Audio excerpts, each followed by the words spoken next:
বিসমিল্লাহির রহমানির রহিম। আদ্রপাড়া টু হাজিপাড়ার সড়কের ঢালাই কাজের আজকের উদ্বোধনী অনুষ্ঠানের সম্মানিত নেতৃবৃন্দ,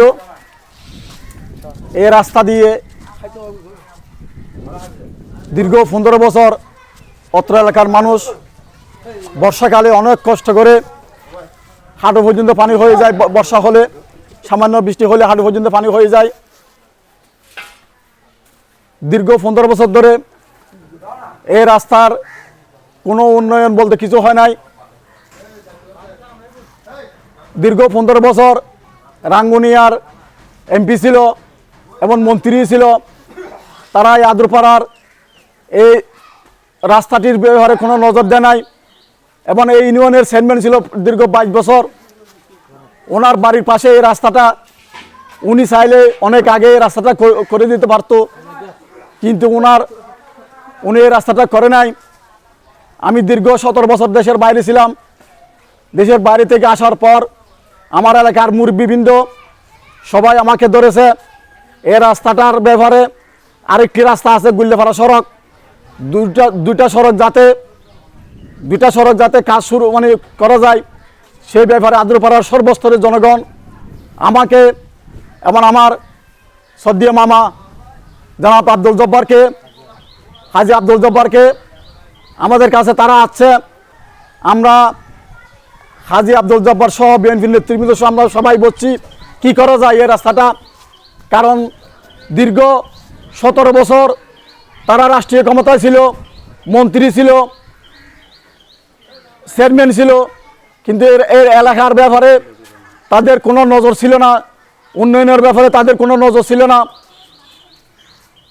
তারা বিনা ভোটের এমপি ছিল, বিনা ভোটের এমপির কাছ থেকে কোটি টাকা দিয়ে চেয়ারম্যান নমিনেশন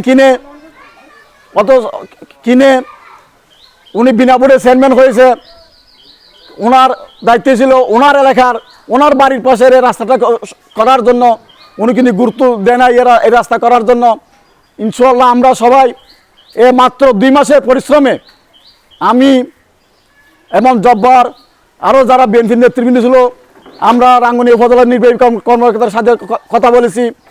আমি চন্দনা ইউনিয়ন পরিষদের সচিবের সাথে কথা বলছি, তাদের সাথে পরামর্শ করছি কীভাবে রাস্তাটা করা যায়। ইউনিয়ন সাহেব আমাদেরকে আশ্বস্ত করেছেন যে এবারে যদি নতুন কোনো বাজেট হয় তাহলে 2টা রাস্তা গুল্লেপাড়া সড়ক এবং হাজিপাড়া আদ্রপাড়া সড়ক ব্যাপারে তারা বরাদ্দ দিবে। ইনশাআল্লাহ তারা আমাদের কথা শুনেছে। তারা হাজিপাড়া আদ্রপাড়া সড়কে 3 লাখ টাকা বরাদ্দ দিয়েছে এবং গুল্লেপাড়া সড়কে 3.5 লাখ টাকা বরাদ্দ দিয়েছে। অলরেডি গুল্লেপাড়া সড়কে 1.5 লাখ টাকার কাজ সম্পূর্ণ হয়েছে, আর 2 লাখ টাকার কাজ টেন্ডারের মাধ্যমে টেন্ডার হয়ে গেছে। কন্ট্রাক্টর এসে ইনশাআল্লাহ অতি শিগগিরই 2 লাখ টাকার কাজ সম্পূর্ণ করবে। আমি আমার এলাকার মানুষকে আশ্বস্ত করব ইনশাআল্লাহ ভবিষ্যতে বাকি কাজ যেগুলো আছে সেইগুলো আমরা সম্পূর্ণ করব। আপনারা আমাদের জন্য দোয়া করবেন, আপনারা আমাদের পাশে থাকবেন, বিএনপির পাশে থাকবেন, শহীদ সালাউদ্দিন কাদের চৌধুরীর সুযোগ্য পুত্র হুম্মাম কাদের চৌধুরীর পাশে থাকবেন।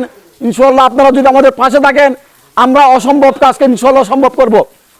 আজ আমরা অথচ ক্ষমতায় না থাকা অবস্থায় আমাদের ইচ্ছা ছিল বলে আজকে আমরা 2টি সড়কের কাজ সম্পূর্ণ করতে পেরেছি।